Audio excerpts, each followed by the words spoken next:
Welcome back, everybody. My name is Anna Gát. I'm the founder of Interintellect, the place to have the most important conversations on the internet. Our platform discovers, empowers, and helps monetize the public intellectuals of the future. We do this by hosting live thematic paid events, online salons. We've just hosted our 1000th, so this is a very big week for us. Our attendees come together from all over the world.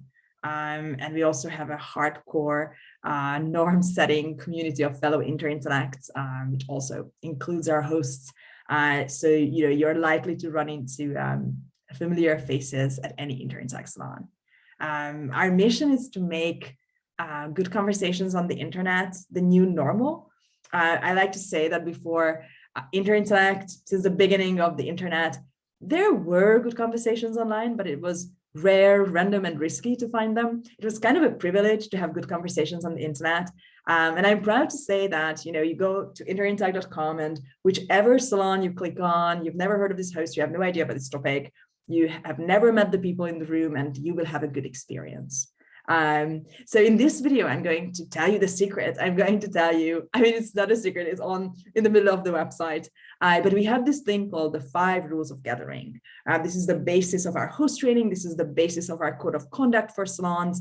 And, whatever genre of a salon you might stumble into via our platform, maybe you will end up at an Interintellect salon that is a reading salon, or people will sing, or you guys will be, creating something together, writing something together.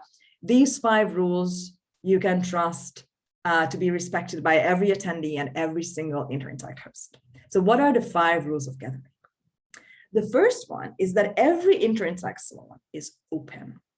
This is very important when we talk about conversations. A conversation is its participants, right? A conversation is born throughout the exchange between multiple people. You can have an internal conversation with yourself, of course, but even that, requires a kind of dialogue. So we like to keep our salons open, provided that there are, tickets left. You will be able to book a ticket for any Interintellect salon or salon series. So, for us to be able to find new friends entails having the door open and being ready to receive people who come intentionally into our conversations and meet this openness to receive them.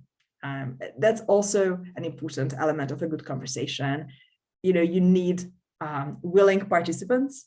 So Interintellect salons are very intentional. They have a beginning and an end. People know what they sign up for. They read the reading lists and have some, get some background information through the event descriptions.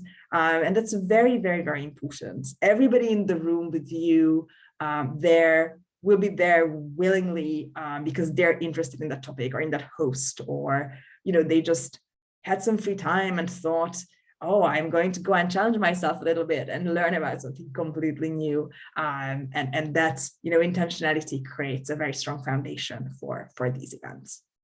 So openness is the first one in every sense of the word. The second one, again, something very important, that's why it ended up on our 5 rules of gathering, is that Interintellect salons are non-political.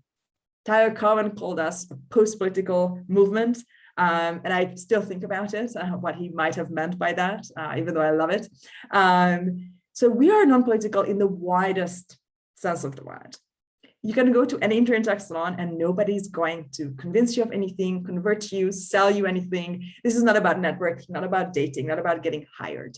Of course, sometimes those things happen, anywhere where people come together, the normal things between people might happen. But there's no end goal to an Interintellect salon. There's no going from A to B.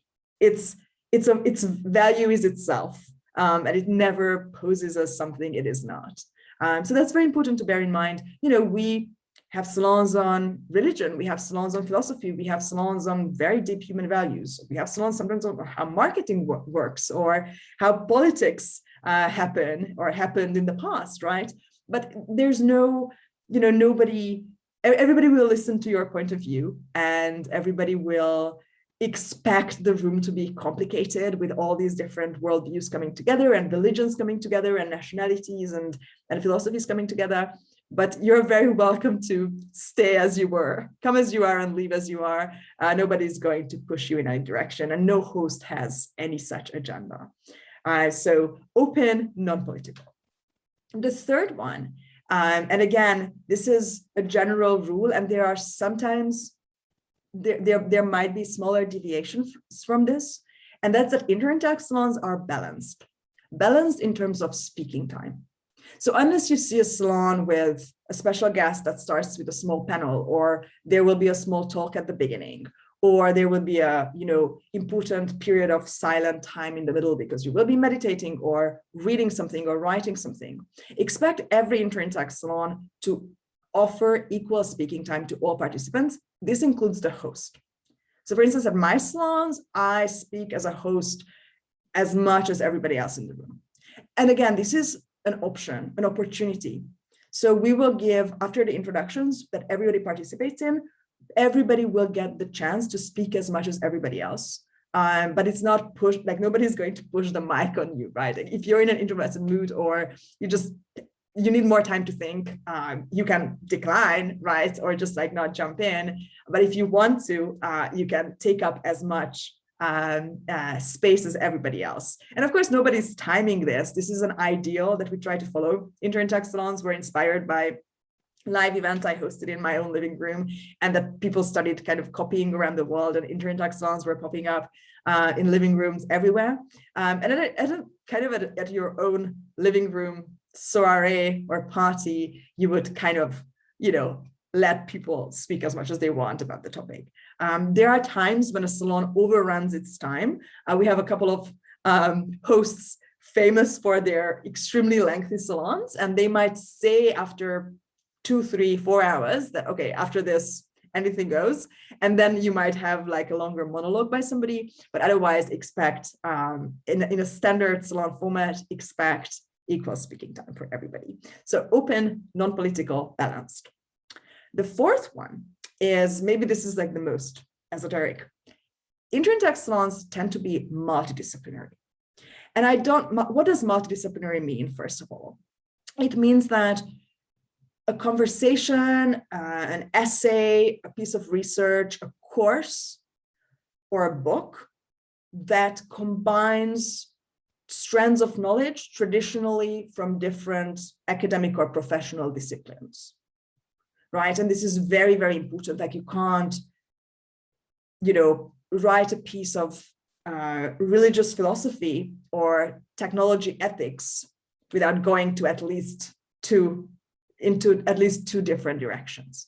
And maybe you have run into a conference where some of these panels try to bring together people from all walks of life, so that together they can provide a more complete picture of the topic at hand.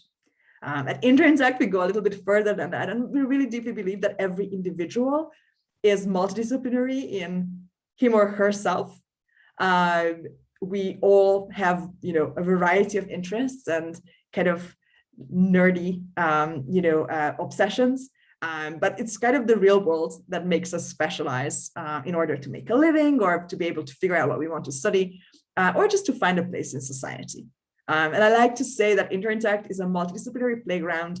So you will come together with people who are trying to or have already embraced their multidisciplinary selves. A lot of our salons will have very multidisciplinary angles or hosts, reading lists, and we are fully there to embrace that. So open, non-political, balanced, multidisciplinary. The fifth rule of gathering is that Interintellect salons are accessible. Even if it's a salon about the latest findings in neuroscience, you will have a host who will be ready to host an evening with people coming from top-level neuroscientific fields in the world, and maybe in the world of academia, or they are writers, and people like me who have maybe a layperson's okay understanding of neuroscience. And everybody will be able to have a good time, offer their own, angles and points of view on the matter, and create a conversation together with all these different levels in the room. you have to know that hosts have a huge openness toward the uncertainty of who will come to their salons. So I have a salon coming up on the history of love, for instance, on the 27th of December, and I haven't listed, I'm going to list it tomorrow, and I don't know who's going to book a ticket. And maybe some people from that list won't be able to make it because something comes up. So there's always this element of surprise for hosts, and that's wonderful. Like, it's a live event, it's a one-off, you have to be there, it's never repeatable in that same exact setting. But it also comes with, this fact of having people from a variety of different, disciplines, levels of knowledge coming together to talk about your topic. And this is why we have these fun, in-depth intro rounds at the beginning to kind of like understand who these people are in front of me as a host. Who are we going to be, spending our time with at the Interintellect salon? So these are the 5 rules of gathering. So we have open, non-political, balanced, multidisciplinary, and accessible.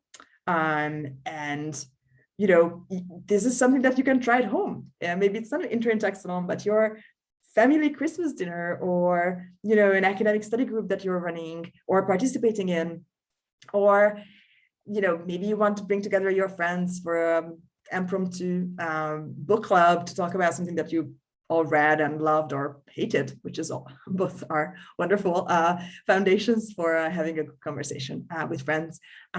So yeah, these 5 rules of gathering. Come to Interintellect salons and explore it for yourself, and go and try it in the real world. Thank you so much for listening. I will be back with more videos about more secrets from Interintellect. Take care.